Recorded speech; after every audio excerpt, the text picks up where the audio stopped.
Okay, start कर रहा हूँ सेशन। कहाँ तक हुआ था? शेड्यूल 1 हो गया था। ठीक है, एक जस्ट क्विक रिकैप कर लेते हैं। ठीक है,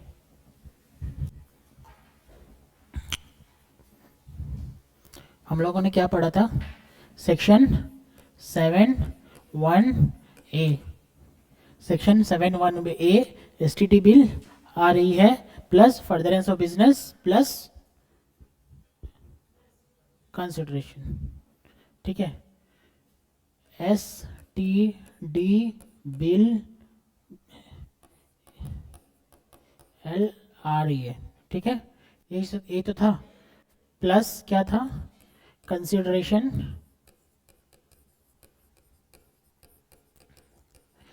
प्लस फर्दरेंस ऑफ बिजनेस। ठीक है, यही था। आज हम लोग शेड्यूल 2 और 3 ख़त्म करेंगे और एक क्विक रिकैप कर लेंगे जो लॉ में लिखा है कि नहीं। ठीक है, नेक्स्ट क्लास में सम्स हो जाएगा इसका। ठीक है, तो पूरा पैक्टअप हो जाएगा ये। एस क्या था, एक बार हेल्प कीजिए। सेल, ट्रांसफ़र, प्लीज़ हेल्प कीजिए थोड़ा। डिस्पोजल, डिस्पोजल, ये बार्टर, बार्टर, ये एक्सचेंज, ये ओ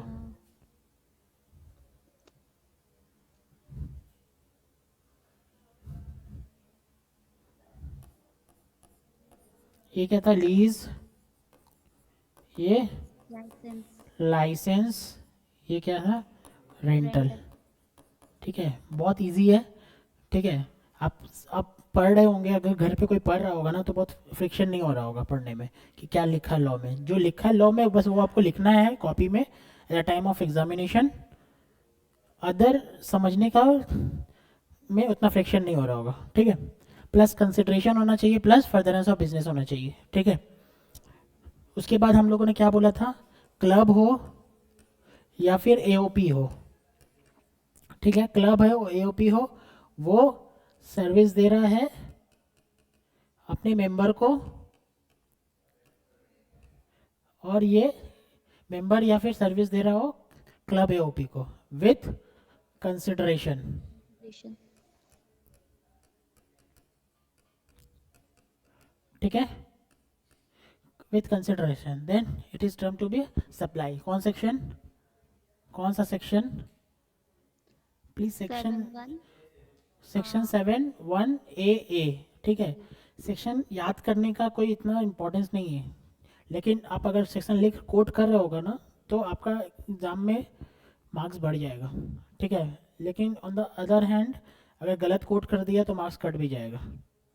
ठीक है, then if you are 100% confidence कि ये सेक्शन 7(1)(a) है तो ही लिखना है कॉपी में।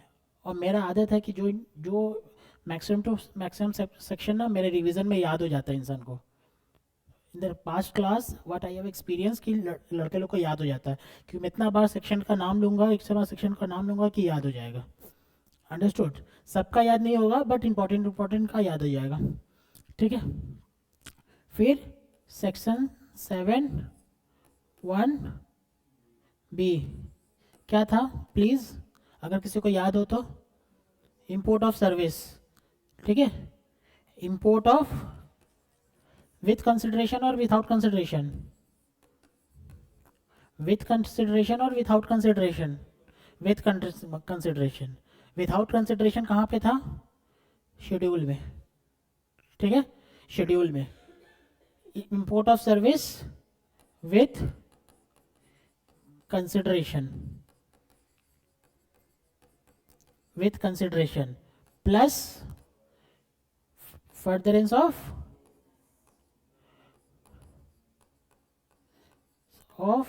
बिजनेस हो और नॉट। ठीक है, यहाँ तक क्लियर है? कोई फ्रिक्शन का बात नहीं, कुछ ऐसा नहीं है कि एम्बिगुअस लग रहा है। ठीक है, नेक्स्ट क्या था मेरा? नेक्स्ट क्या था? विदाउट कंसिडरेशन, ठीक है। विदाउट कंसिडरेशन आपका शेड्यूल में था, ठीक है। शेड्यूल पे मूव करते हैं। शेड्यूल में पहला क्या था, कितना केस था टोटल, 4. टोटल कितना केस था, 3 4 CGS. केस था। एक बार रिवाइज करते हैं उसको, 4 केस को। अभी अभी दिख रहा है ना अच्छे से, अब अच्छे से दिख रहा है ना, okay.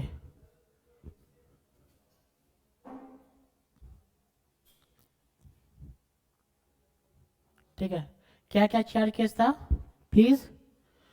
Business assets, business assets sold किया है, ठीक है। बिजनेस एसेट्स सोल्ड किया है, ये बिजनेस एसेट्स इसको परमानेंटली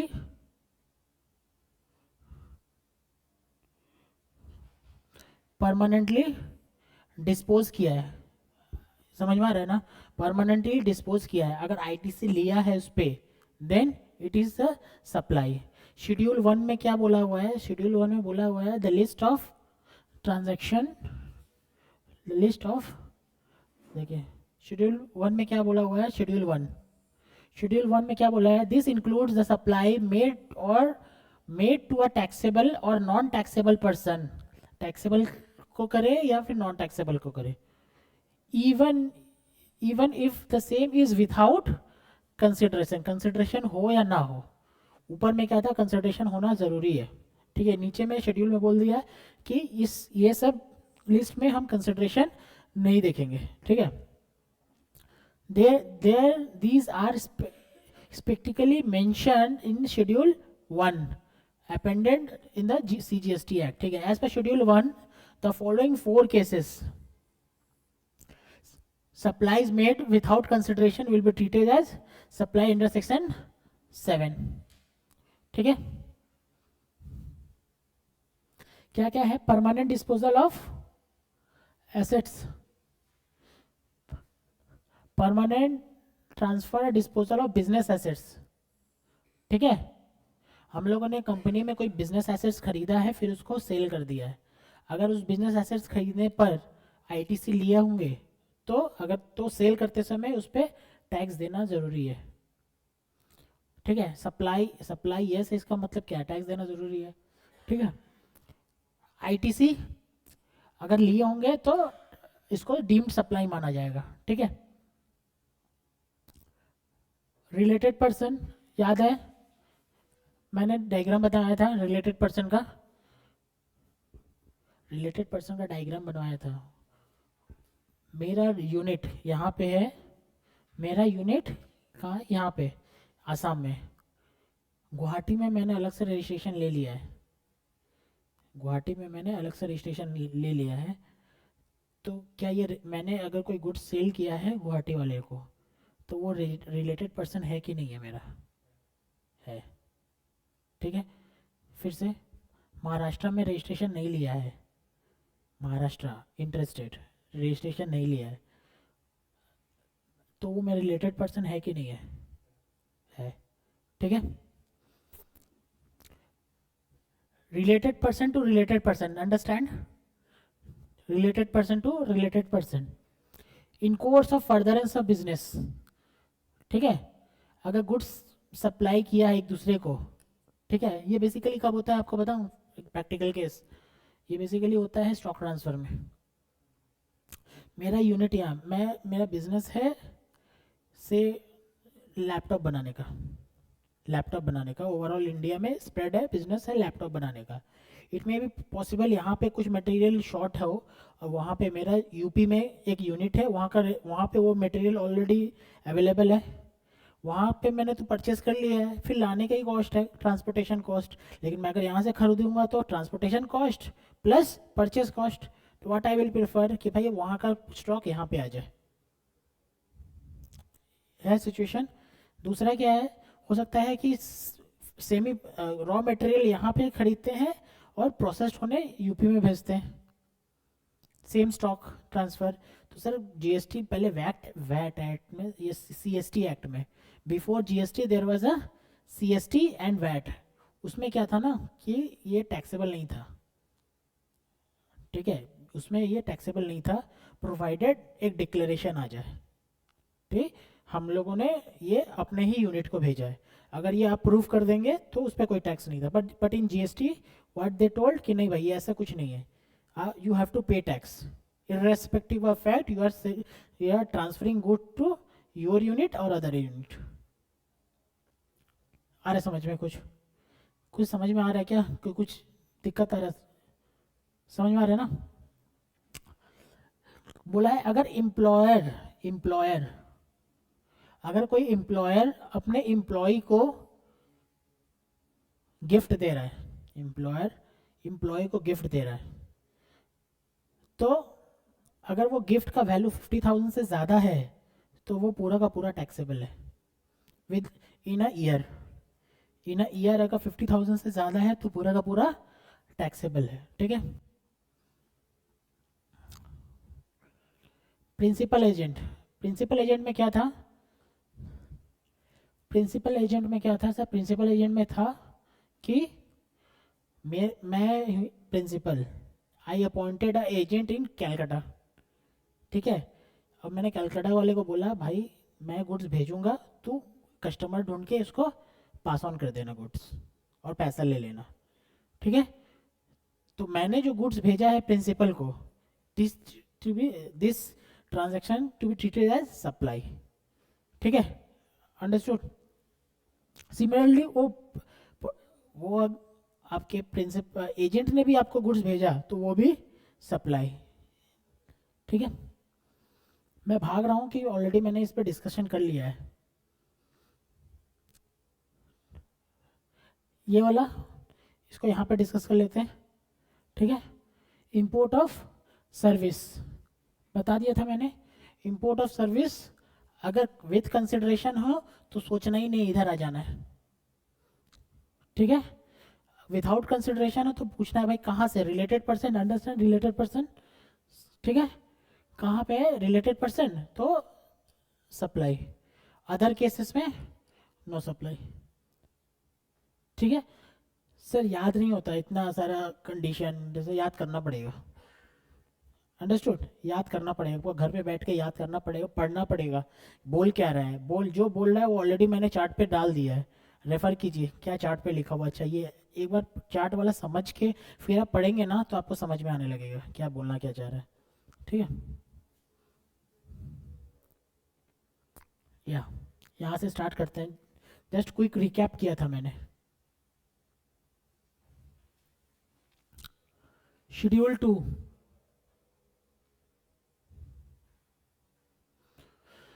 शेड्यूल 1 हो गया था। शेड्यूल 1 में क्या था? Even without consideration it would be treated as supply. ठीक है, शेड्यूल 2 क्या था? शेड्यूल 2 है सर, आपको मैं बता दे रहा हूँ कि क्या गुड्स है क्या सर्विस है। देयर आर सर्टन थिंग्स जिसमें एम्बिग्यूटी था कि पता नहीं गुड्स है या सर्विस है। मैंने रेस्टोरेंट सर्विस का बात बोला था, मैंने वर्क्स कॉन्ट्रैक्ट का बात बोला था। ठीक है, रेस्टोरेंट सर्विस में से क्या होता है, मैं गया रेस्टोरेंट में बैठा, उसने मुझे खाना सर्व किया। ठीक है, again there is ambiguity, there was a grey area कि आपका खाना सर्व हुआ है तो आपको गुड्स दिया है या सर्व रेस्टोरेंट वाले लोग ने आपको सर्विस प्रोवाइड किया है। समझ में आ रहा है ना? प्रैक्टिकल के समझ में आ रहा है नहीं? अब सबसे बेस्ट बात क्या ना, आप प्रैक्टिकली इसको रिलेट कर पाएंगे।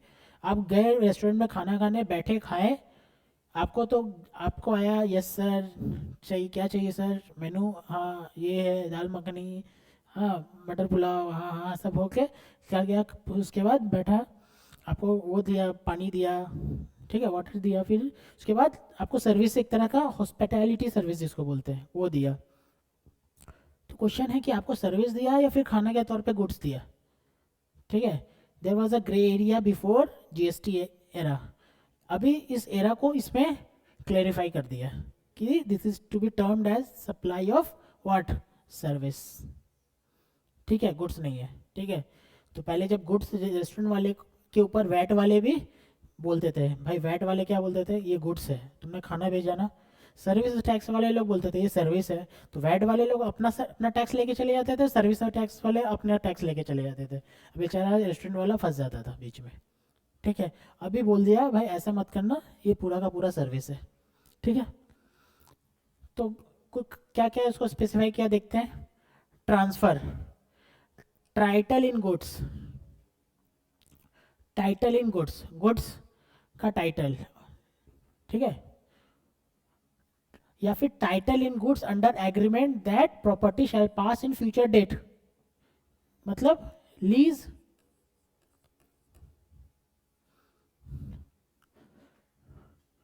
नहीं लीज नहीं,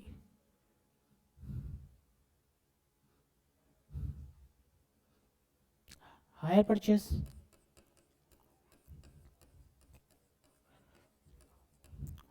हायर परचेस मतलब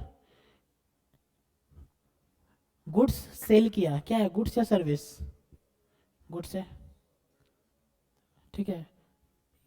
मोबाइल, मैं गया मोबाइल खरीदने, उसने मोबाइल मुझे दे दिया, उसका मतलब क्या है, उस मोबाइल का टाइटल मुझे दे दिया, ठीक है, तो क्या है गुड्स, ठीक है। आप लोगों ने अगर हायर परचेस पढ़ा होगा, उसमें क्या है कि सर आज मैंने आपसे एक एग्रीमेंट कर लिया है, ठीक है, आज मैंने आपसे एक एग्रीमेंट कर लिया, कितना का मशीन है, 1 लाख का मशीन है, मैं 10 मंथ में दूंगा विथ 10% इंटरेस्ट। पढ़ा है क्या किसी ने हायर परचेस? हायर परचेस में क्या होता है, आप लोग सब साइंस बैकग्राउंड के हैं क्या? हाँ, क्या बोले?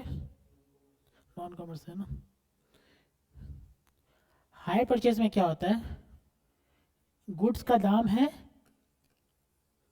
से 1 लाख रुपया,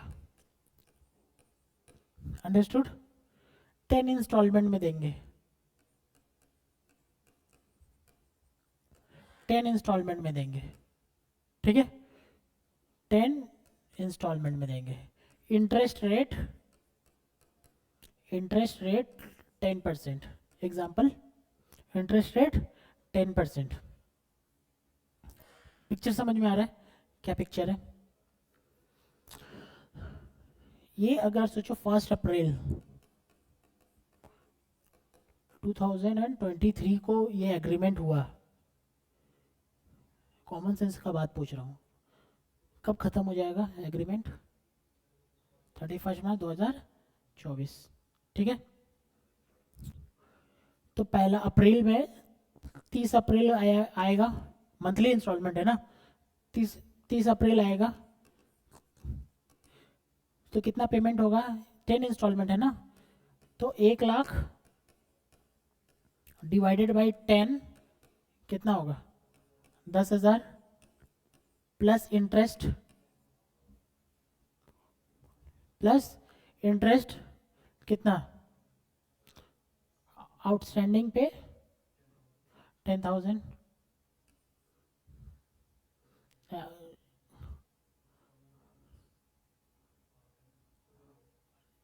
आउटस्टैंडिंग कितना हो गया,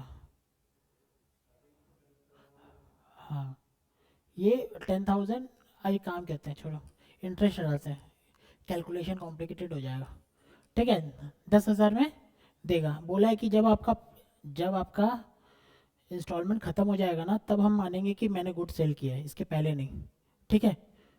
तो यहाँ पे 10,000 करते करते 31 मार्च को 10,000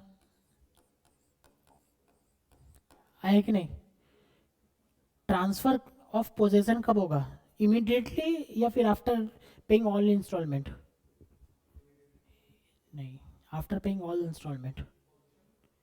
possession will be immediately but transfer of title will be after installment, ठीक है। पोजेशन तो मुझे मिल जाएगा, लेकिन वो जो बंदा ने मुझे दिया ना, वो कभी भी ले जाके 6 महीने के अंदर ही हो सकता है कि मैंने अगर डिफॉल्ट कर दिया तो ले जाएगा, मशीन उठा के अपने घर पे ले जाएगा। तो ट्रांसफर ऑफ टाइटल नहीं हुआ है, ठीक है, पोजीशन हुआ है, ट्रांसफर ऑफ टाइटल इसको बोलता है हायर परचेस, ठीक है। ऑब्वियसली इसमें इंटरेस्ट भी फैक्टर करता है, नहीं तो बंदा क्यों देगा 10,000 10 मंथ में, ठीक है। Just for interest they will agree, seller will be agree कि just for the sake of interest, ठीक है। तो ये होगा, तो इस वो सब केस किस में आएगा, title of in goods under agreement that property shall pass at a future date, ठीक है, hire purchase. Similarly sale of goods था,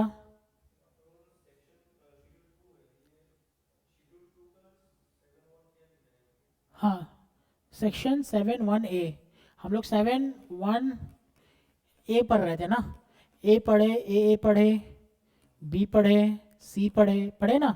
अब 7(1)(a), ठीक है, मैं ज़्यादा इम्फेसाइज नहीं की कि इसका ज़रूरत भी नहीं, आप शेड्यूल 2 बोलेंगे ना तो समझ में आ जाएगा अच्छा से, शेड्यूल 2 बोलना चाह रहा है, understood. Right undivided share of goods without transfer of title, मतलब rent, right to use, right to use, right to use क्या है, रेंट पे दिया, मैंने माइक किसी से रेंट पे लिया है, उसने क्या किया है, राइट टू यूज दिया है ना, ठीक है, उसको क्या होगा, सर्विस, कॉमन सेंस की बात है ना, ठीक है, ज़्यादा प्रेशर लेने का कुछ नहीं है।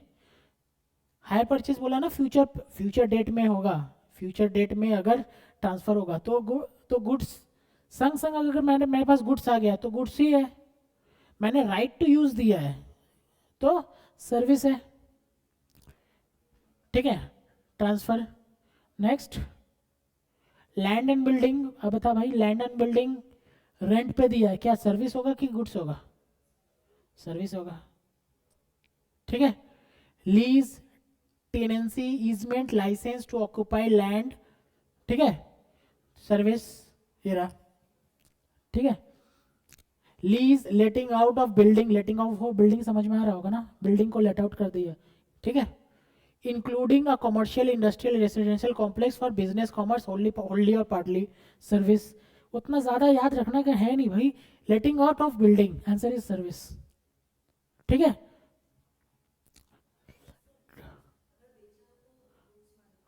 बेचा हो तो गुड्स मांगे, बोलते हैं कि अगर आप, हाँ बेचा हो तो गुड्स मानेंगे, ठीक है। नहीं, अब बिल्डिंग की बात कर रही है, आपने बिल्डिंग का बात किया ना, बिल्डिंग अगर बेचा हो तो सेल ऑफ इमूवेबल गुड्स मानेंगे, ठीक है। मैंने एक बिल्डिंग बनाया है, बना के एक बिल्डिंग बना के, ये क्या होगा, रेडी टू यूज, बिल्डिंग बना के हो गया रेडी टू यूज, अगर रेडी टू यूज हो गया है मतलब क्या है, ऑक्यूपेंसी हो गया है कि नहीं हो गया, यस, रेडी टू यूज है, ऑक्यूपेंसी हो गया, आके रहने। अगर मैंने वो वाला बिल्डिंग बेच दिया, जैसे मैं, अरे भाई, अब ब्रोकर, ब्रोकर नहीं, जो वो रहते हैं, क्या बोलते हैं उसको, जो बिल्डिंग बनाते हैं, कॉन्ट्रैक्टर लोग, ठीक है, उन्होंने फ्लैट बना दिया, 4 माले की बिल्डिंग बनाई है, एक माले में 5-5 फ्लैट बना दिया, कितना फ्लैट हुआ टोटल, 20 फ्लैट। अब वो 20 फ्लैट बेचेगा, this is after completion, complete मतलब पूरा कंप्लीट हो गया बिल्डिंग, कंप्लीशन सर्टिफिकेट भी आ गया, कहाँ से आता है कंप्लीशन सर्टिफिकेट, म्यूनिसिपल से, ठीक है, वो आ गया, तो अगर वो बेच रहा है तो it is termed as sale of goods, ठीक है। But for the knowledge, completion certificate आने के बाद अगर सेल करेगा ना तो उस पर जीएसटी नहीं लगेगा, ठीक है, आगे पढ़ेंगे हम लोग, ठीक है। मैंने बिल्डिंग बनाया, मैंने बिल्डिंग बनाया, बन गया बिल्डिंग, बिल्डिंग बनने के बाद ये कंप्लीट हो गया, ठीक है। यहाँ पे ये हो गया आपका ऑक्यूपाइड, ये ऑक्यूपाइड, ये ऑक्यूपाइड, ये ऑक्यूपाइड, ये not occupied, occupied, not occupied, occupied, occupied, not occupied, not occupied, not occupied, ये भी नॉट ऑक्यूपाइड, समझ में आ रहा है ना। अगर एक भी ऑक्यूपाइड हो गया ना तो मान लेंगे कंप्लीट हो गया, रेडी टू यूज है, और फिर ये बंदा ये सबको सेल करेगा ना तो it is told as sale of immovable property, और इस पर जीएसटी नहीं लगेगा, ठीक है। आगे बढ़ेंगे, transfer of,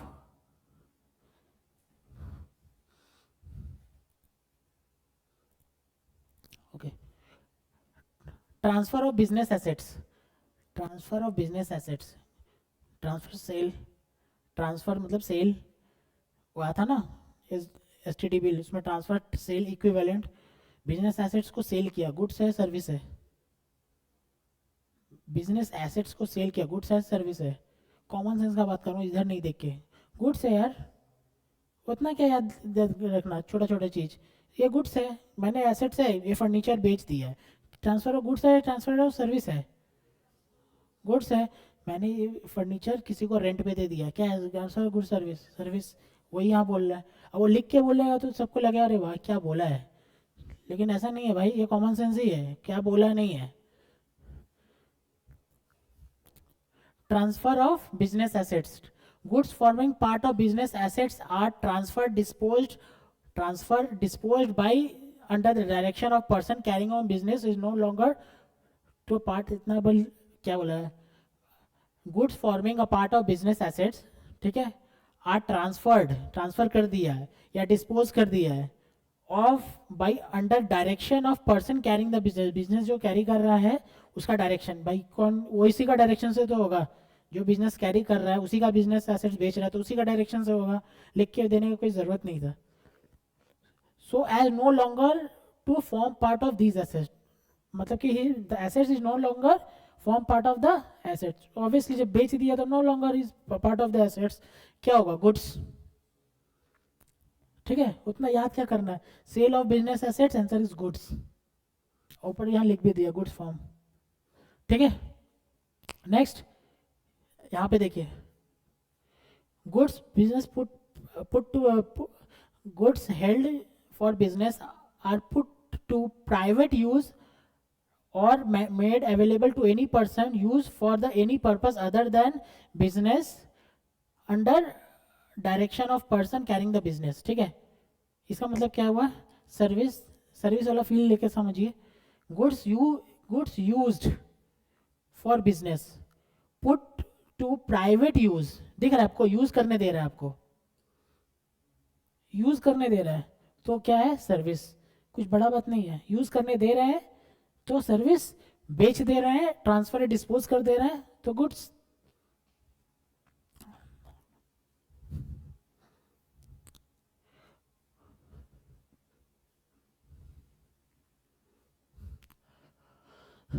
goods forming part of any assets,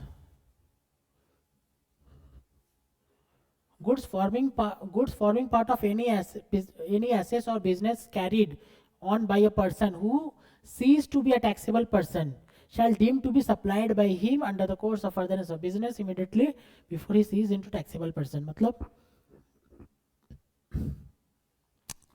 मेरा बिजनेस एसेट्स है, मेरा बिजनेस एसेट्स है, मैंने अब क्या कर रहा हूँ ना, मेरा बिजनेस एसेट्स है, मैं अपना बिजनेस बंद कर रहा हूँ, ठीक है, तो बिजनेस एसेट्स क्या होगा, घर ले जाऊंगा, घर ले जाऊंगा ना, मेरा कंपनी है, मेरा कंपनी है, मैं अब इसका शटर गिरा रहा हूँ, शटर गिरा परमानेंट शटर गिरा रहा हूँ, ठीक है, अब क्या करूँगा, ये जितना भी कंप्यूटर है, टेबल है, चेयर है, अपने घर ले जाऊँगा, तो बोला गया है कि जो बंदा अपना बिजनेस बंद कर रहा है उसका जो कोई बिजनेस का एसेट्स है वो अब घर लेके जा रहा है, then shall be deem to be supplied by him, ये माना जाएगा कि वो सप्लाई कर दिया, सेल कर दिया है, ठीक है, किसको सेल किया है, खुद को, ठीक है, in the course of furtherance of business immediately before he sees, immediately before he sees मतलब कि बंद होने से पहले ये माना जाएगा कि वो ऑलरेडी सेल कर दिया, और उसको क्या माना जाएगा, सेल ऑफ गुड्स, अंडरस्टूड, नहीं जरूरी नहीं है, मॉनेटरी ट्रांजैक्शन ऊपर में शेड्यूल में था क्या, नहीं एक्चुअली हम ये बोल रहे हैं कि हाँ कंसिडरेशन वो जरूरी नहीं है, सेल ऑफ बिजनेस एसेट्स क्या था, सेल ऑफ बिजनेस एसेट्स क्या था, शेड्यूल 1, कंसिडरेशन होना चाहिए कि नहीं होना चाहिए, अभी मैंने पढ़ाया था सेल ऑफ बिजनेस एसेट्स क्या था, कंसिडरेशन होना चाहिए कि नहीं होना चाहिए, नहीं होना चाहिए भाई, प्लीज़ मेरे फ्लो में मत जाओ। अच्छा होना चाहिए नहीं होना चाहिए, तो उसका मतलब सेकंड वाला ही है, नहीं होना चाहिए। ऐसा नहीं है, आप देखो।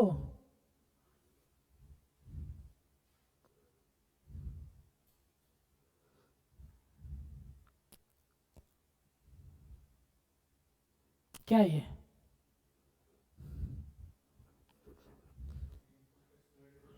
हाँ, ठीक है, वो होना पड़ेगा। आईटीसी अगर लिया है तो इट बी टर्न में sale of goods, supply of goods, ठीक है, और उस पर जीएसटी लगेगा। अगर आईटीसी नहीं लिया है तो भी supply of goods, but GST नहीं लगेगा, लेकिन गुड्स ही है।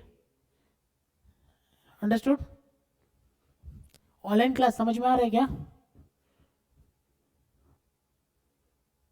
Online class.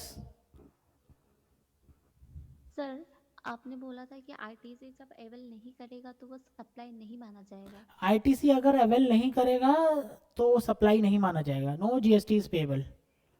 अगर आईटीसी अवेल करेगा तो वो सप्लाई, डीम्ड सप्लाई माना जाएगा, even without consideration. Okay. Any other query? No sir.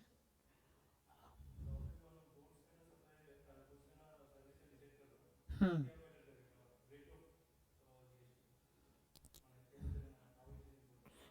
मतलब यहाँ पे शेड्यूल 2 में हम लोग ये क्लासीफाई कर रहे हैं कि गुड्स है, ठीक है। रेट ऑफ जीएसटी का बात नहीं हो रहा अभी, ठीक है। रेट होगा, वो कैसे पता चलेगा, कौन सा रेट लगेगा?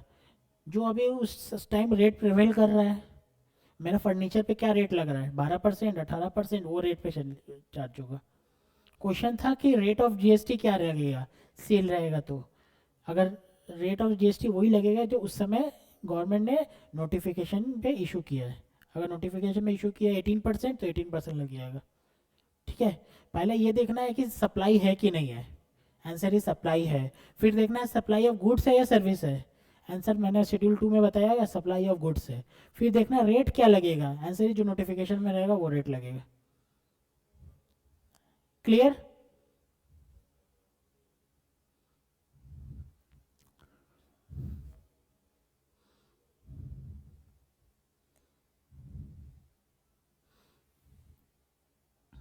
ये हो गया ना?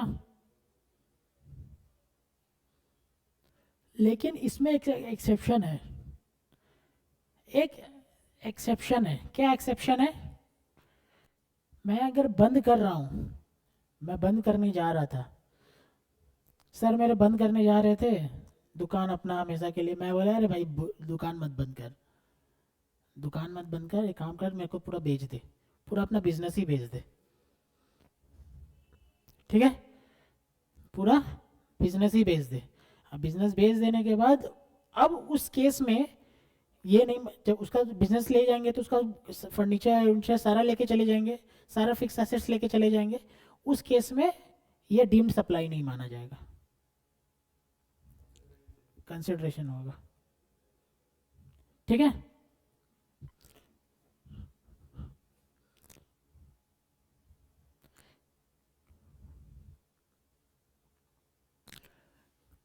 एक्सेप्शन क्या है? Person transferred business to as a going concern, कोई दूसरे गोइंग कंसर्न को बेच दिया है बिजनेस, या फिर business carried on by a personal representative who is deemed to be a taxable person. मैं बेच, अब ये देख रहा था कि बेच रहा था, तो लेकिन दूसरा टैक्सेबल पर्सन आके बोला, यह हो सकता है इसका कोई भाई है, भाई आके बोला कि मैं चलाऊंगा, तू छोड़ दे, को नहीं चलाना, मत चला, मैं चलाऊंगा, उस केस में भी उसको डीम सप्लाई नहीं मानेंगे। अंडरस्टूड? नहीं, कुछ नहीं होगा, कुछ नहीं होगा। मेरा मैनेजमेंट चेंज हो रहा है, पहले ये चला रहा था, अब उसका भाई चलाएगा, ठीक है, तो उसको सेल ऑफ गुड्स या सेल ऑफ सप्लाई नहीं मानेंगे, ठीक है।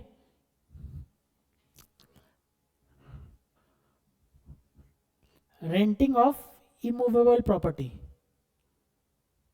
क्या होना सर चाहिए? पॉइंट नंबर 3, सर ये पॉइंट नंबर 3 आपने डिस्कस नहीं किया है सर। Point number 5, 3 3। क्या हो गया?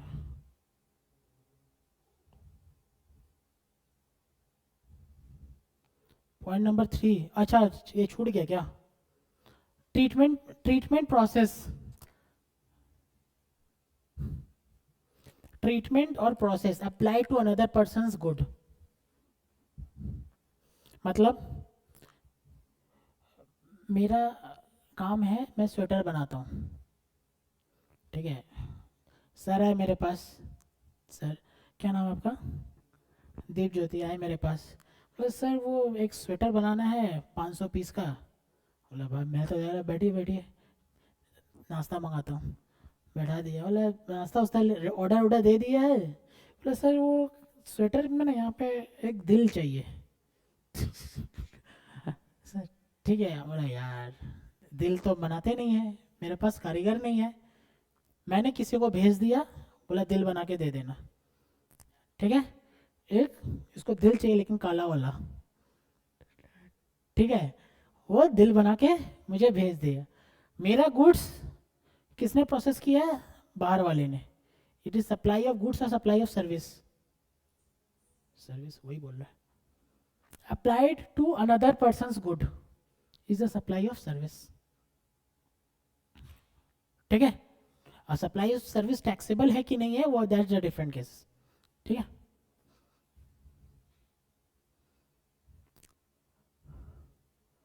Renting of immovable property, supply of service, ठीक है।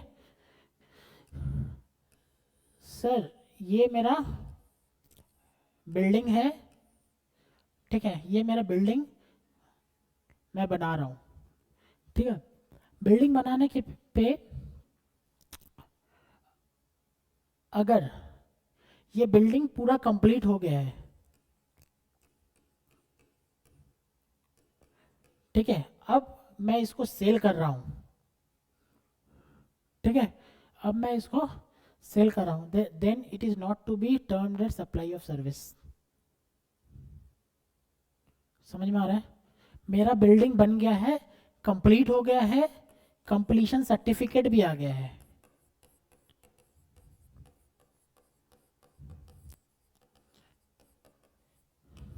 ठीक है, रेडी एकदम।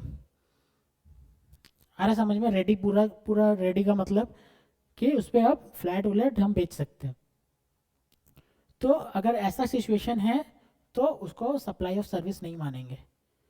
उल्टा बोल रहा हूँ, अब उल्टा बोल रहा हूँ, समझ में आ रहा है? अब उल्टा बोलने जा रहा हूँ। अगर बिल्डिंग बन गया है और बिल्डिंग इन बनने का इन प्रोसेस में है, ठीक है, या फिर बन गया है लेकिन कंप्लीशन सर्टिफिकेट नहीं आया है, ठीक है, तब मेरे पास अगर बुकिंग आ गया है फ्लैट का और मैंने उसको फ्लैट बेच दिया है, समझ में आ रहा है ना, तो it is term to be supply of service, supply of service, ठीक है। गुड्स फील हो रहा होगा लेकिन गुड्स नहीं है, सप्लाई ऑफ सर्विस। अंडरस्टूड? फिर से बता रहा हूँ, किसी को अगर कोई अगर रिकॉल नहीं कर पा रहा हो या फिर नहीं किया हो, कि अगर मेरा बिल्डिंग है, मैंने बिल्डिंग बनाया है, 4 तल्ला का बिल्डिंग है, 4 तल्ला का बिल्डिंग है, 4 तल्ला में 1 तल्ला बनाया ही था, दूसरा तल्ला पे काम चल रहा था, कंप्लीशन सर्टिफिकेट आया होगा कि नहीं आया होगा? नहीं आया होगा, ठीक है। 1 तल्ला पे काम चला, 1 तल्ला बन गया था, दूसरा तल्ला पे काम चल रहा था, काम चलने के बाद फर्स्ट फ्लोर का बुकिंग हो गया पूरा। आ रहा सिचुएशन समझ में? फर्स्ट फ्लोर का सारा बुकिंग हो गया है। अब बुकिंग होने के बाद उसको हम लोग सप्लाई ऑफ सर्विस मानेंगे। अंडरस्टूड? अब करते करते करते करते मेरा 4 तल्ला बन गया है, अब कंप्लीशन सर्टिफिकेट भी आ गया है, अब मेरा जो बुकिंग आएगा is not a supply of service, ठीक है, okay. Renting of immovable property, construction and complex building, civil structure etcetera, complex building या सिविल स्ट्रक्चर, एक्सेप्शन उसको सप्लाई ऑफ सर्विस मानेंगे, ठीक है। एक्सेप्शन कहाँ है? एक्सेप्शन है if entire consideration received after issuance of completion certificate और its first occupancy whichever is earlier. अगर पैसा मुझे अगर मुझे पैसा कंप्लीशन सर्टिफिकेट के पहले मिल गया या फिर फर्स्ट ऑक्यूपेंसी के पहले ही मिल गया है तो उसको सप्लाई ऑफ सर्विस नहीं मानेंगे। कंप्लीशन सर्टिफिकेट के पहले पैसा मिल गया है, ठीक है, तो उसको सप्लाई ऑफ सर्विस नहीं मानेंगे। उल्टा बोल दिया क्या मैंने? सर एक बार अच्छा से एक्सप्लेन कीजिए तो। अच्छा एक बार इस पे आता है आपकी बुक पे।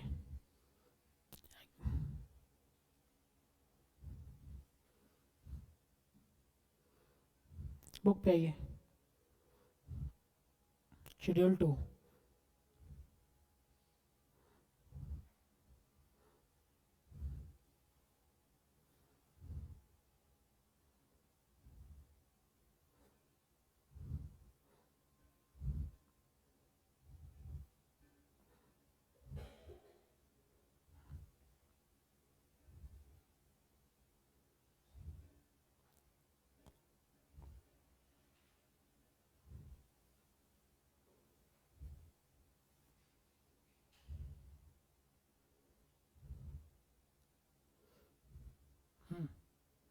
दिख रहा है क्या आपको?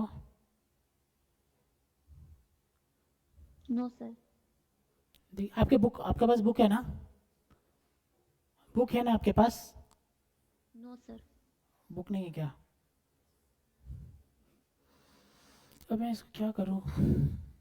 पीडीएफ मिल सकता है, ग्रुप में लिंक दिया था, उससे देख सकते हो। आप एक बार देख लीजिए क्योंकि मैं कुछ कर नहीं पाऊंगा। ये बुक का कंटेंट है ना, 44 नंबर पेज है, पेज नंबर 44।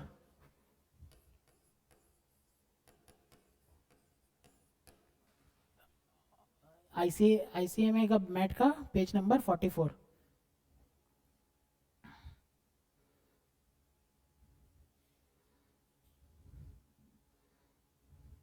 ठीक है,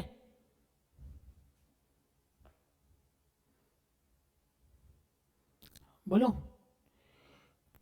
construction of a complex building, civil structure or a part thereof, including complex or a building intended to sell to a buyer, wholly or partially, is a supply of service. ठीक है, but where the entire consideration has been received after issuance of completion certificate, ठीक है, और after issue of first occupation, then it is not treated as supply। ठीक है, मेरा बन रहा है यहाँ पे घर, मेरा घर बन रहा है, ठीक है, मेरा घर बन रहा है। अगर मेरा कंस्ट्रक्शन फेज में है, यहाँ पे 1 number 2 number 3 number 4 number 5 number ये सब कंस्ट्रक्ट हो गया है, फ्लैट नंबर 1 2 3 4 5 कंस्ट्रक्ट हो गया है, ठीक है, मतलब अब मेरा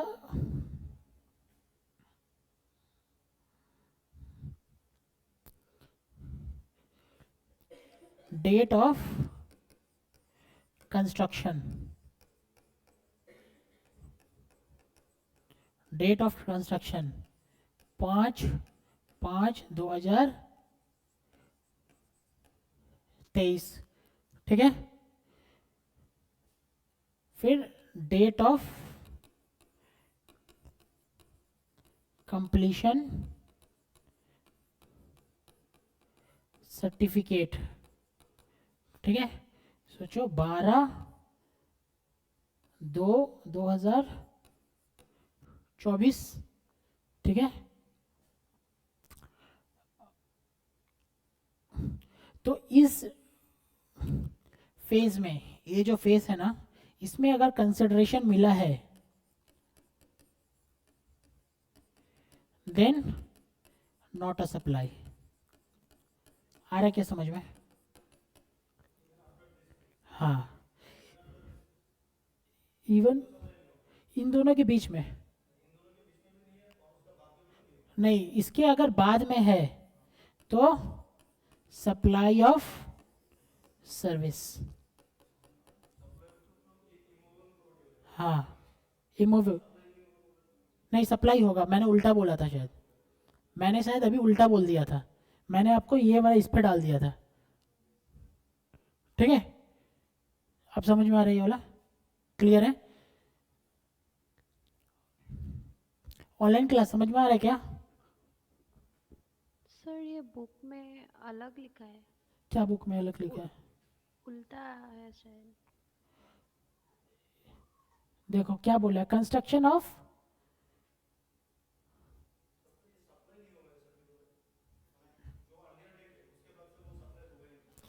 if the entire consideration has been received after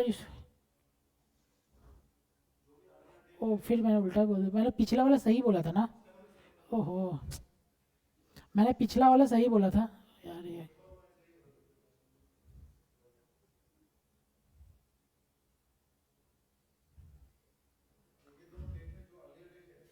नहीं, ठीक है, वो मैंने पिछला वाला सही बोला था।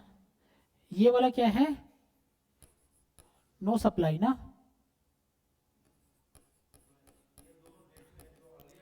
हाँ, जो भी है वो अभी सोचो, वो वाला डेट नहीं है, और ये supply of serve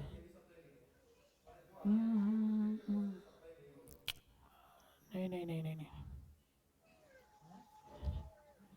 if the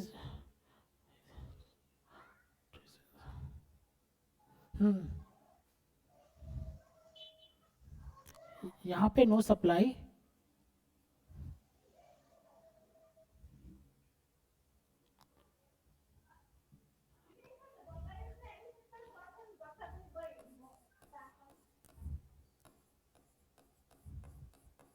no supply, और यहाँ पे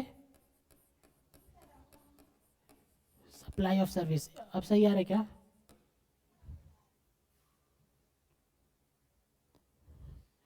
If the entire consideration has been received after issuance of completion certificate, then it is treated as no supply. Then it is not a treated as supply. नहीं, इन दोनों के बीच में, ठीक है, अभी मैं बता देता हूँ उसका। ये क्लियर है? अब मैं बताता हूँ यहाँ पे केस स्टडी क्या है।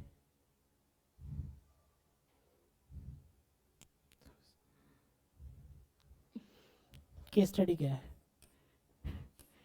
Date of construction, date of completion,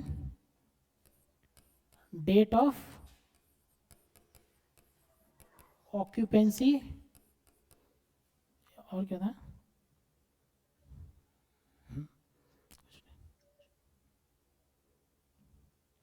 और ये लास्ट, ये 31st। ठीक है, यहाँ पे आ रहा समझ में? Date of completion, date of construction, date of completion, date of occupancy. ठीक है, ये क्लियर है? अब देखिए,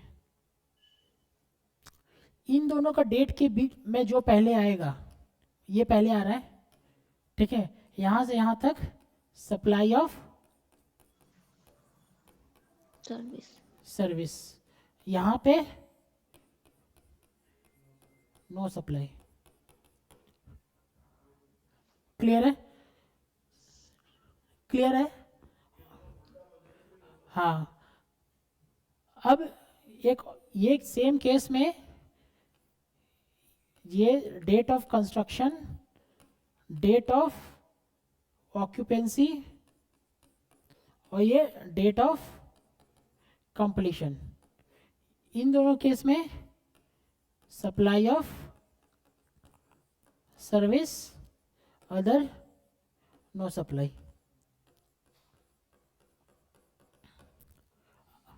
ऑनलाइन क्लास समझ में आ रहा है क्या? Yes sir. ओके,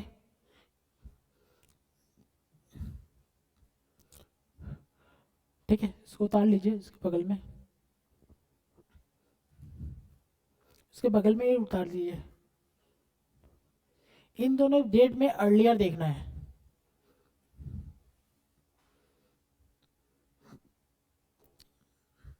ठीक है, चेंज करें।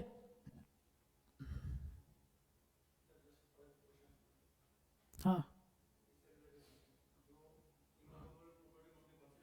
हाँ, टैक्स नहीं लगता, नॉट अ सप्लाई। वो स्टैम्प ड्यूटी लगता है। ठीक है, ओके।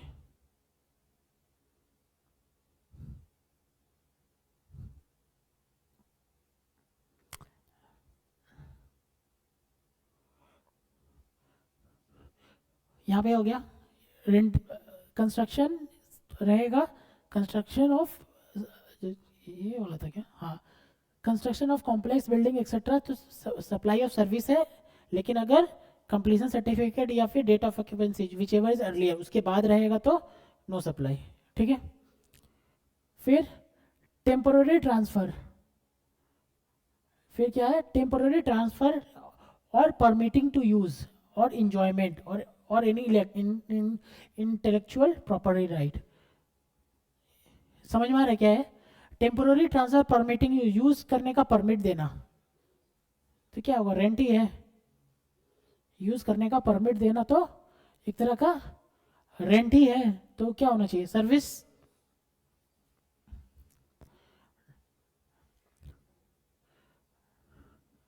सॉफ्टवेयर बना रहे क्या है, गुड से सर्विस, सर्विस।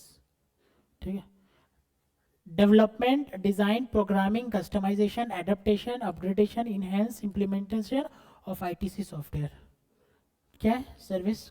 कोई ज़्यादा करने का है नहीं।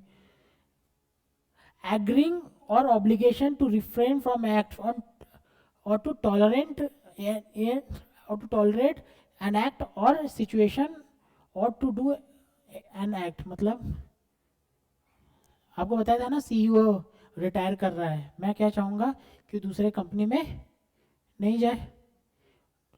ठीक है, I am giving compensation to a person, I am giving compensation to a person for not doing something. ठीक है, टू टॉलरेट। ठीक है, तो उसको क्या बोलेंगे, सप्लाई ऑफ सर्विस।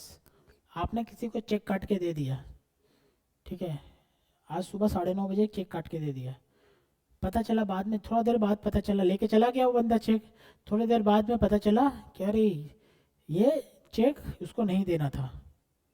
आप क्या करेंगे, बैंक में फ़ोन करेंगे कि इस नाम का चेक आप पास मत करना है, इस चेक नंबर को। बैंक आपसे क्या लेगा, bank charge against not to do something. ठीक है, आपका गलती को वो टॉलरेट करेगा तो उसके लिए अगेंस्ट में बैंक चार्ज लेगा, तो बैंक चार्ज रजिस्ट्री लगेगा कि नहीं लगेगा, इंसेंस लगेगा। याद है, transfer of right to use any goods for any purpose, किसी को राइट टू यूज करने देना, क्या है भाई, राइट टू यूज करने का सर्विस है। कॉम्पोजिट सप्लाई, याद है, composite supply, works contract, building, works contract में बिल्डिंग बनाया, मैंने किसी कॉन्ट्रैक्टर को दिया, उसने बिल्डिंग बना दिया, क्या है, बिल्डिंग बना के मुझे हैंड ओवर दे दिया है, सर्विस योर गुड्स, सर्विस। ठीक है, ये supply of goods being food और any article for human consumption और एनी ड्रिंक, क्या है, रेस्टोरेंट, बगल में वहाँ लिख दीजिए रेस्टोरेंट सर्विस, बगल में वहाँ पे लिख दीजिए रेस्टोरेंट सर्विस, आप लोग के इधर भी होगा। ठीक है, आप लोग के यहाँ पे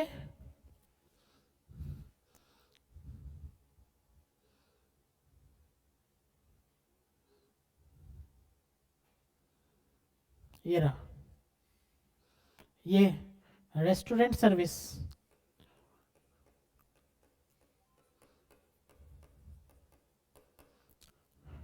क्लियर है, रेस्टोरेंट सर्विस।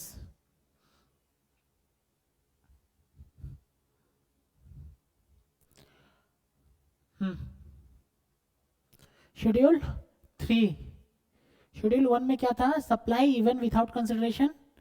शेड्यूल 2 में क्या था, सब गुड्स है लेकिन या सर्विस है, इसका कैटेगराइजेशन, शेड्यूल 3 में क्या है भाई, सर्विस है ही नहीं, इसको सर्विस नहीं मानेंगे या गुड्स भी नहीं मानेंगे, कुछ नहीं मानेंगे.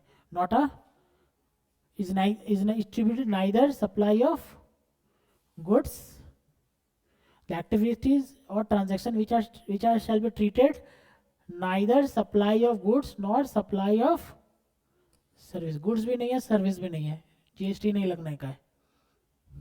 ठीक है, गुड्स भी नहीं है, सर्विस भी नहीं है, जीएसटी नहीं लगने का है. क्या है, employer employ relation. Employer relation, मैं किसी के यहाँ जॉब कर रहा हूँ, वो मुझे सैलरी दे रहा है, मैंने किसी को लग रहा है ना मैं उनको सर्विस दे रहा हूँ. सर्विस दे तो गवर्नमेंट क्या बोलेगी, सर्विस टैक्स लगा के सर्विस दो, सॉरी जीएसटी लगा के सर्विस दो, तो इस पर डाल दिया है. इस टाइप का service neither it will term as supply of goods nor supply of service. ठीक है, service by any court tribunal established under any law for the time being. Court आपको ट्राइब्यूनल सर्विस दे रहा है. ठीक है, कोर्ट दे रहा है सर्विस या ट्राइब्यूनल सर्विस कोई दे रहा है, तो वो नाइदर सप्लाई ऑफ गुड्स और सप्लाई ऑफ सर्विस. ठीक है, हाई कोर्ट सुप्रीम कोर्ट आपको कोई सर्विस दे रहा है, आपका वर्डिक्ट सुन रहा है, ठीक है, तो वो गुड्स और सर्विस नहीं है. एमपी एमएलए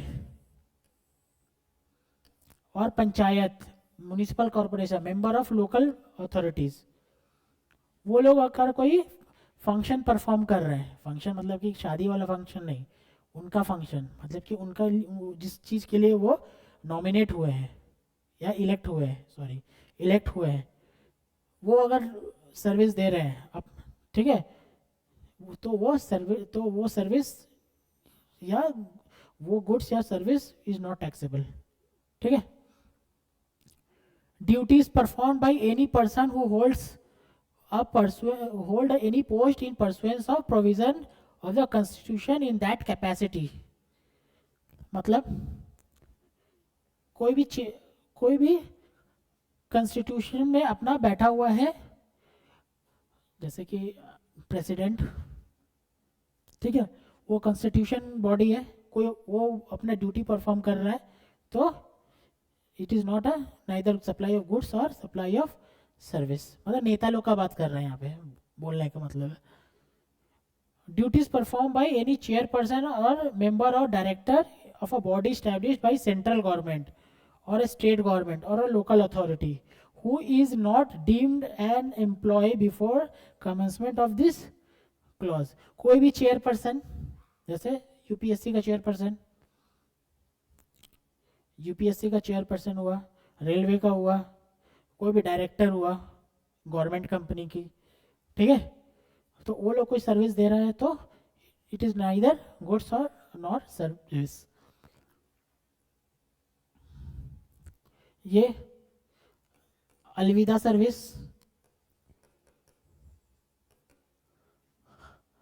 अलविदा सर्विस में क्या है, फ्यूनरल, ब्यूरल, क्रीमेशन, मोटरी इंक्लूडिंग ट्रांसपोर्टेशन एंड डिक्रीज. ठीक है, गाड़ी आया रेड बॉडी लेके जा रहा है, वो सब सर्विस नहीं मानेंगे. ठीक है, नाइदर गुड्स और service. Sale of land and subject to paragraph 5B. समझ में आ रहा है 5B ऑफ शेड्यूल 2. ऊपर में क्या था, sale of land and building में कंप्लीशन सर्टिफिकेट के पहले हुआ तो सप्लाई ऑफ सर्विस. यहाँ पे आपको बोल दिया sale of land, supply of no supply. ठीक है, उसको बाद वाला पोर्शन बोलना पड़ेगा ना, नो सप्लाई, तो वहाँ पे बोला. एक्शनेबल क्लेम, पैसा, ठीक है, पैसा हम आपको दे रहे हैं, ठीक है, मनी, तो वो सर्विस नहीं है. Supply of goods from a place in a non taxable territory to any place in a taxable territory without such good entering into India. मतलब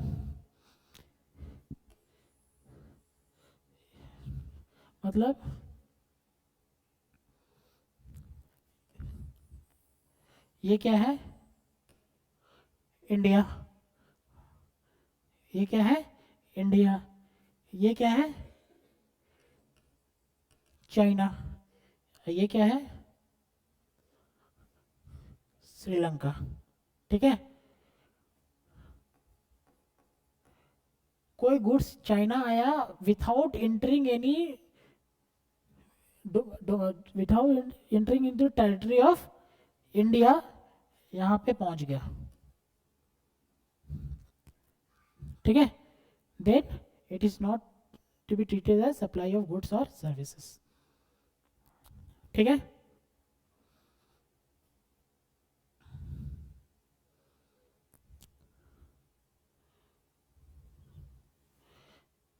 supply of warehouse goods before clearance to home consumption, मतलब customs में क्या होता है ना, custom हम लोग जो पढ़ेंगे उसमें क्या होता है कि आई हैव टू ऑप्शन, मैं कस्टम पोर्ट आया, ठीक है, ये वाला वे टेरिटरी है, डीटीए जिसको बोलते हैं, डोमेस्टिक टेरिटरी एरिया। ठीक है, यहाँ पे क्या रहता है, कस्टम वाले लोग, यहाँ पे कस्टम वाले लोग रहते हैं, और कस्टम वाले लोग का एक वेयर हाउस रहता है। ठीक है, आपका अगर गुड्स आया यहाँ पे, आपका अगर गुड्स यहाँ पे आया तो you have two option, goods आया लेके चला जाओ अपना डोमेस्टिक टैरिफ में, डोमेस्टिक जो आपका एरिया है वहाँ पे लेके चले जाइए। आप अभी नहीं ले जाना चाहते हैं तो वो यहाँ पे डाल दीजिए। ठीक है, यहाँ पे डाल दीजिए, ऑब्वियसली यहाँ पे रेंट लगता है। ठीक है, डाल दीजिए। तो बोला है कि अगर यहाँ पे डाल दिए ना उसको वेयर हाउस गुड्स बोल देते हैं, वेयर हाउस गुड्स इसको बोलते हैं। ये जो जगह है ना गोडाउन, उसको बोलते हैं वेयर हाउस। और घर लेके चले गए ना तो इसको बोलते हैं होम कंजम्पशन।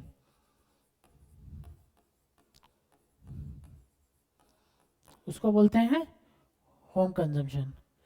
ठीक है, अगर होम कंजम्पशन में लेके गए, ठीक है, और यहाँ पे वेयर हाउस में लेके गए, ठीक है, इन दोनों केस में बोला गया है कि before clearance of home consumption, supply of warehouse goods to any person before clearance of home consumption. अगर वेयर हाउस गुड्स में लेके चले गए तो उसको सप्लाई ऑफ गुड्स या सर्विस नहीं मानेंगे। ठीक है, supply of goods by consignee to any other person by endorsement of document और टाइटल। क्या? हाँ, ये कस्टम के ही अंडर में रहता है। ये आप जब तक ड्यूटी पेमेंट नहीं करेंगे वो छोड़ेगा नहीं। ठीक है, तो आप तो पोर्ट पे तो नहीं रख सकते ना अपना सामान, पोर्ट पे तो और बहुत जन का सामान आएगा, तो वो लोग वेयर हाउस दे देते हैं। ठीक है, वेयर हाउस में आप रख दीजिए सामान, और वैसे रेंट पे करना पड़ेगा गोडाउन की तरह। ठीक है, अब क्या बोला है कि अगर ये वेयर हाउस में लेके चला गया तो वो सप्लाई ऑफ गुड्स है, सप्लाई ऑफ सर्विस नहीं है। दूसरा है वेयर हाउस में ही है।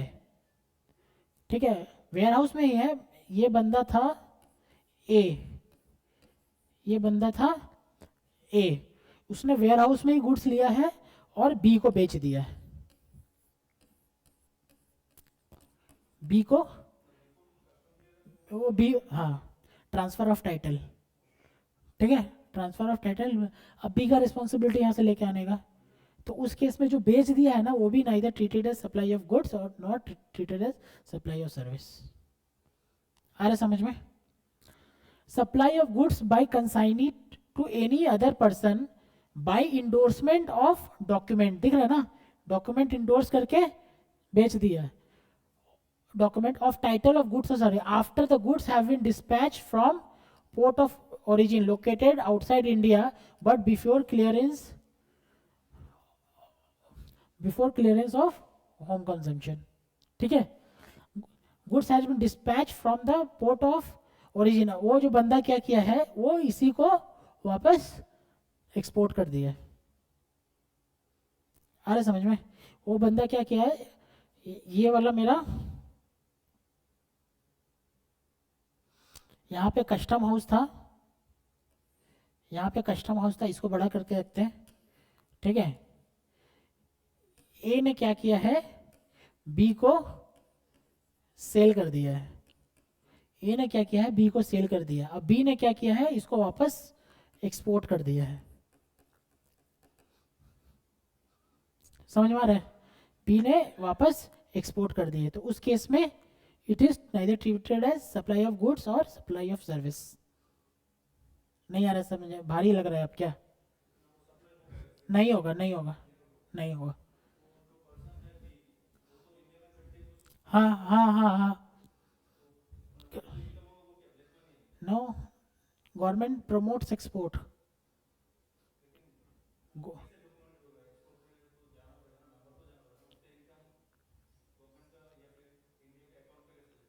एक्सपोर्ट का फॉरेन एक्सचेंज आएगा ना, एक्सपोर्ट करेगा यहाँ से, सोचिए ऑस्ट्रेलिया एक्सपोर्ट कर दिया, ऑस्ट्रेलिया से पेमेंट आएगा ना, गवर्नमेंट का revenue, government loves export, subsidy दे के रखता है एक्सपोर्ट में, आप बेचो, मैं आपको इनकरेज करता हूँ। Even if you are imported goods तो उस पर जीएसटी लगता है, if you are exporting goods और सर्विसेज उस पर जीएसटी नहीं लगता, उसके ऊपर अलग से और बेनिफिट मिलता है, ठीक है। क्लियर है 8 नंबर? ऑनलाइन क्लास क्लियर है क्या? कोई ऐसा पॉइंट जो नहीं समझ में आया फिर से बताऊंगा। Online class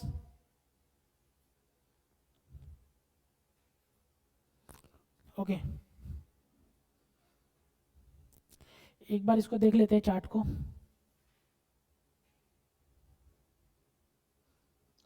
sir I have a doubt. हाँ यस, पॉइंट 7A। 7 ये वाला 7A। 0.7, no no no, 8A 8A। 8A, yes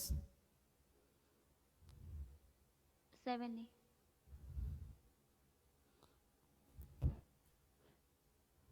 7 not, no sir, 8 number 8A ना, 8।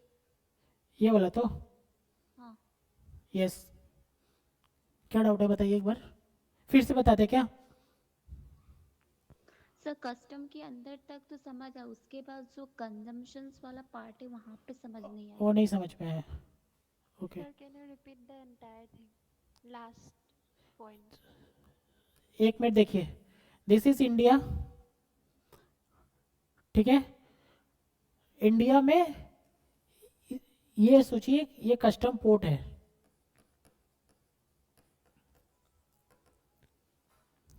क्लियर है। अब ये कस्टम पोर्ट को थोड़ा बड़ा करते हैं, बड़ा हुआ, यहाँ पे कस्टम्स बैठते हैं, ठीक है। शिप आया और यहाँ पे गुड्स अनलोड हुआ, ठीक है। यहीं पे एक वेयर हाउस रहता है, एक वेयर, इसको बोलते हैं warehouse, under control of custom.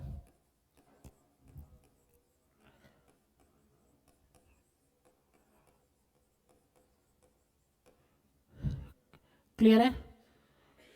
अब ये जो बंदा है,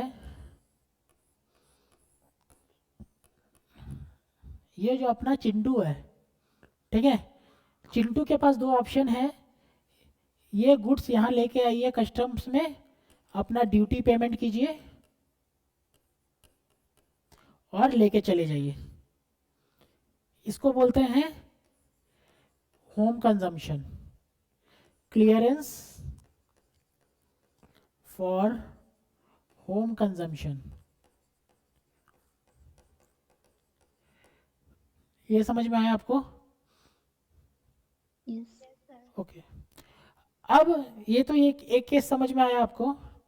दूसरा केस ये भी हो सकता है कि उस बंदे के पास अभी पैसा नहीं है, ठीक है, उस बंदे के पास पैसा नहीं है या डॉक्यूमेंट पूरा नहीं है, आने वाला है अब कहीं से डॉक्यूमेंट, एनी केस, ठीक है, वो क्या करेगा, गुड्स को वेयर हाउस में रख देगा, गुड्स को वेयर हाउस में रख देगा। गुड्स को अगर वेयर हाउस में रख दिया तो इस क्या बोलते हैं, क्लियर्ड फॉर वेयर हाउस,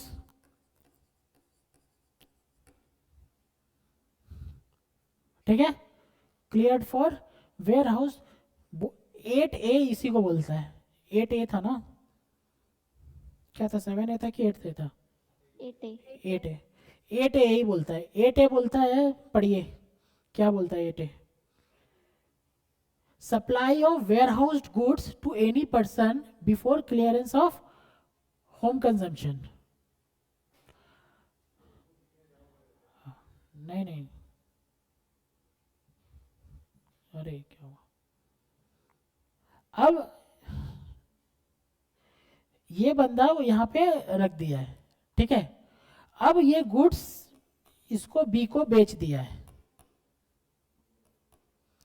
ठीक है, ये गुड्स बी को बेच दिया है, सेल कर दिया है। सेल करना क्या था, सिर्फ ट्रांसफर ऑफ टाइटल ही तो करना था कि मैंने गुड्स बेच दिया।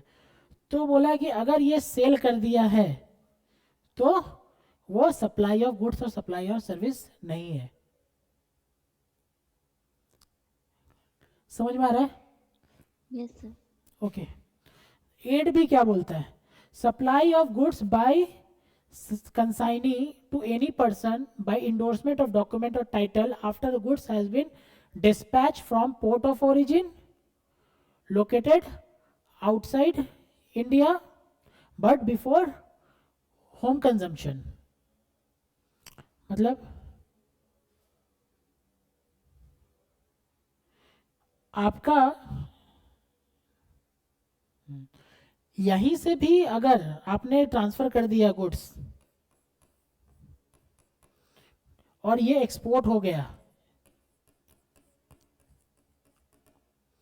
ठीक है, पढ़िए, supply of goods, supply of goods by the consignee to any person by endorsement of document और title to the goods after the goods has been dispatched from good has been dispatched from the port of origin outside India but before clearance for home consumption। ठीक है,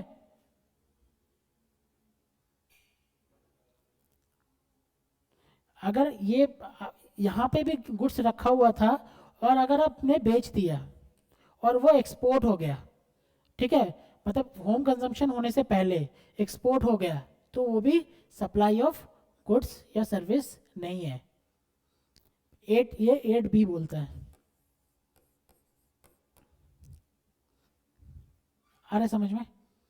मैंने ware house में बेच दिया और किसी को बेच दिया तो भी सप्लाई ऑफ गुड्स सर्विस नहीं है, यहीं से भेज दिया तो भी सप्लाई ऑफ गुड्स सर्विस नहीं है, लेकिन होम कंजम्पशन नहीं होना चाहिए।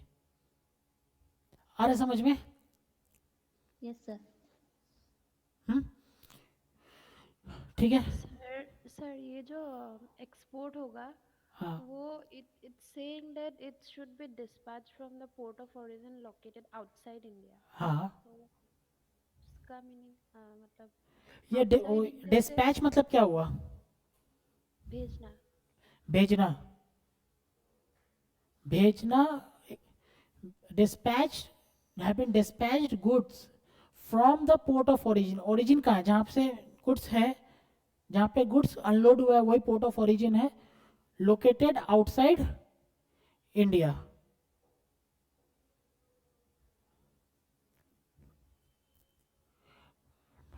तो उसका मीनिंग तो ये हुआ ना कि port of origin should be located outside India. Supply of goods by consignee to any other person by endorsement of document of title of goods after goods have been dispatched from port of origin. हाँ, मतलब dispatch कर दिया है located outside India. यहाँ पे आपको क्या बोला गया है? Port port should be located outside India. तो एक्सपोर्ट ही है ना. हाँ madam, port port port is located outside India तो एक्सपोर्ट है ये. So it's being Okay. dispatched from the port of origin. So India से जा रहा है कहीं. हाँ वही मैं बोल रहा हूँ, इंडिया से कहीं जा रहा है. इंडिया से जा रहा है तो एक्सपोर्ट हो गया ना. लेकिन इसका सेंटेंस में ऐसे लिखा है कि dispatch from the port of origin which is located outside India. Port of origin located outside India. So उस फ्रेज से थोड़ा प्रॉब्लम हो जाता है. अभी समझ गए. ठीक है, ये मैं इसको कल बताता हूँ एक एग्जांपल देके. ठीक है, ये पेंडिंग रहा. टाइम भी हो गया. ओके ठीक है, thank you. Thank you sir. Thank you sir.